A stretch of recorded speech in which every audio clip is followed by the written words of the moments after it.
So the sheep got some bling today. Yes, they did. Got all their nice little tags in. Hello. Hi, guys. Oh, your tags look pretty. Yeah. Hey, Blackfoot. Blackie. Blackfoot.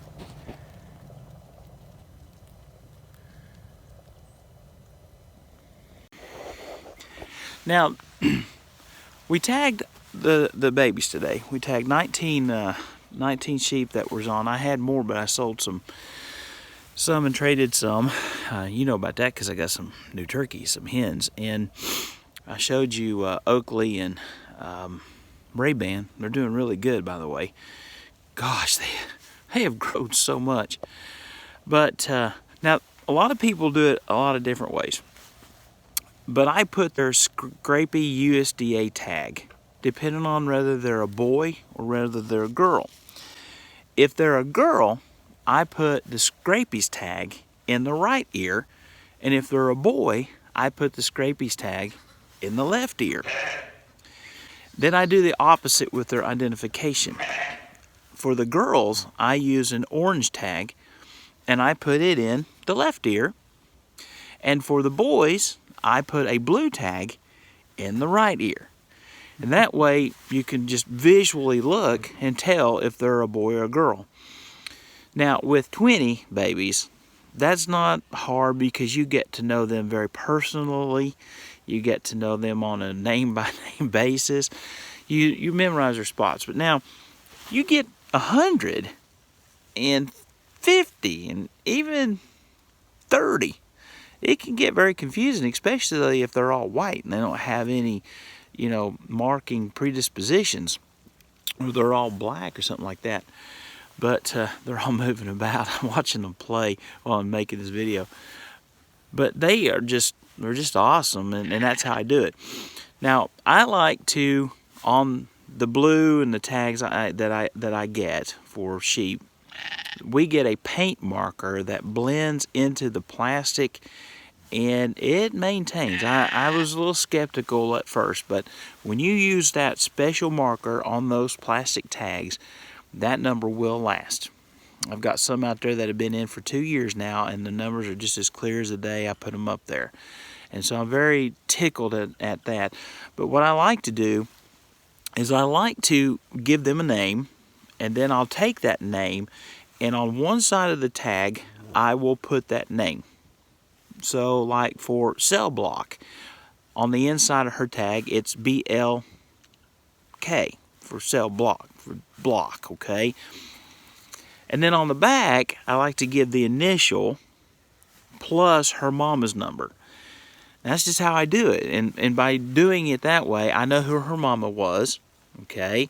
So let me see if I can get a good example here. I got a lot of pictures, but let me get another example. Frenchie here, Miss French Braid. If you'll look, there's her Scrapey's tag there in her right ear, okay? And then here is F16. Her mama was 16. The F stands for Frenchie. And then on the back, it's, get your nose out there. It says FBR for French Braid, okay? So I know who she is. So I can look out in the field like, oh, that's French Braid. Okay, and that's just how I like to do it. And I did that for all of them. I don't know if you can read that one there or not, but that's a co-conspirator. And I can tell because I put con on the back of it. And on the inside, I know who her mama was. Okay? Now, I have a fail-safe because in each of their other ear, let's say that tag fell out or they ripped it or something like that, I also have their Scrapey's tag. And of course, it identifies up on their records of who they are. So they basically have tons and tons of identification now, and I can tell who they are. And Blackleg is outgrowing all of my other sheep like 4-to-1.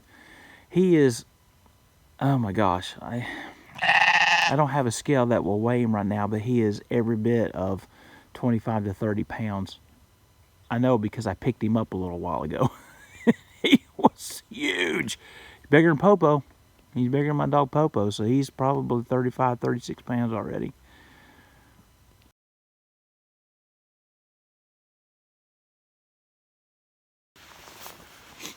When I was in veterinary school, some odd 20 plus years ago, I turned 50 this year if I didn't tell you already, but some 50 some odd years ago, I was a veterinary student on equine rotation.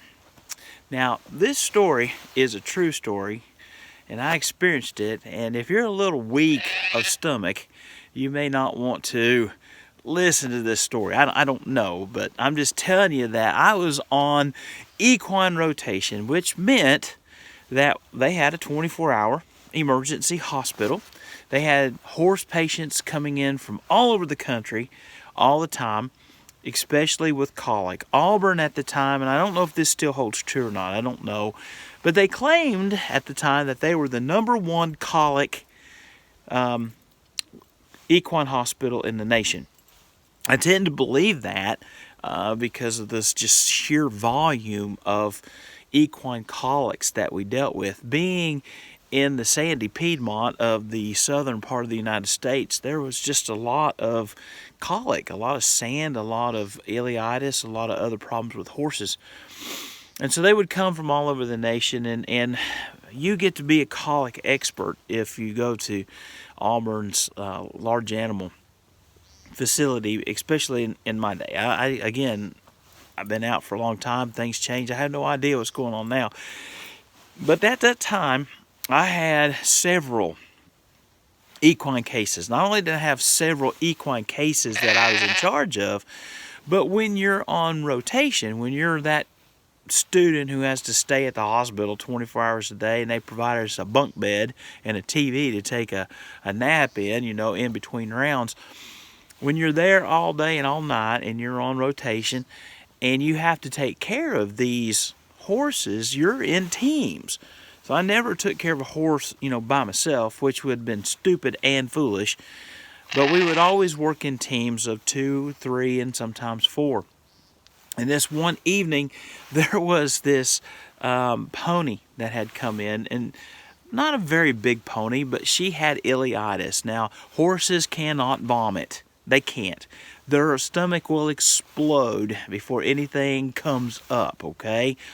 Horses do not have the ability to upchuck. Now, they can burp, which is a passive thing, and sometimes you'll hear horses, belch a little bit and things, but as far as vomiting, they can't. And when they get ileitis, things stop, and this black, necrotic, death fluid accumulates in their stomach. So you had to relieve that pressure. You had to get that poison out of there. And while they're on all these IVs and they're on all this stuff, we put in nasogastric tubes. Yes, just like in people, we put in nasogastric tube. And we would leave it attached to their halters that go up their nose and go down. And this is a practice that's still done. It's not went away. Still done all the time. So we had this Shetland pony ileitis, really bad colic, and we had to go in there, and every 4 hours we had to basically pump her stomach. That's what we were doing. I was pulling the stuff out, we was putting stuff in, and we was pulling it back out.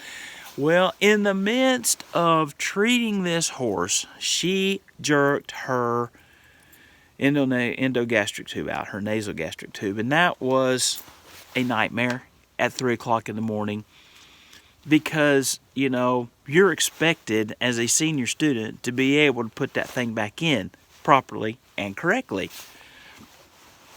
So the worst thing that happened to you is you get there and you see where this horse has pawed and hadn't been secured, and she's jerked her nasogastric tube out, which was my luck. Because as I told you again, I'm the Forrest Gump of veterinary medicine. So we are in the middle of the night at Auburn University, and it's my job to put this nasogastric tube back in. So I've got the horse up, and I got the tube in my mouth like they show you and stuff, and I'm slowly guiding that thing, and I'm blowing so that I know I'm in the right place, and I got all that stuff. And I finally get to the pyloric, the cardiac sphincter, and I start sliding that through, and I got that tube in my mouth.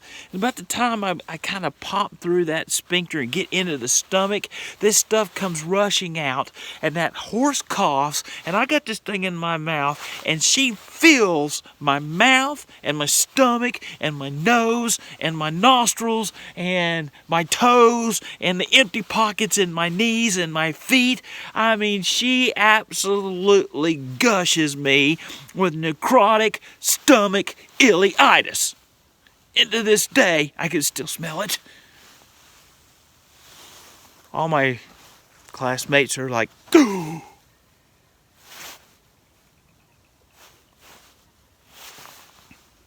I drop the tube and I walk over to the corner, literally to the corner of the stall. I don't know that I have ever thrown up that much. I puked my brains out in the corner of that stall, everywhere. I mean, and it was just, I had green, black goo all down the front of me. It was in my hair and all that kind of stuff. You think they'd let me go home? No. No. I suffered the rest of the night by going to the bathroom and rinsing my shirt off and cleaning up the best I could and getting a breath mint. I think it was 3 days before I could eat again. It was just, yeah, that was just a really bad moment. But if you're going to be a veterinarian, that may be the price you pay. You may have to swallow a little gastric reflux from an equine patient of yours. And I'm sure there are a lot of equine veterinarians who have had very similar experiences. Mine just have to be the worst because it happened to me.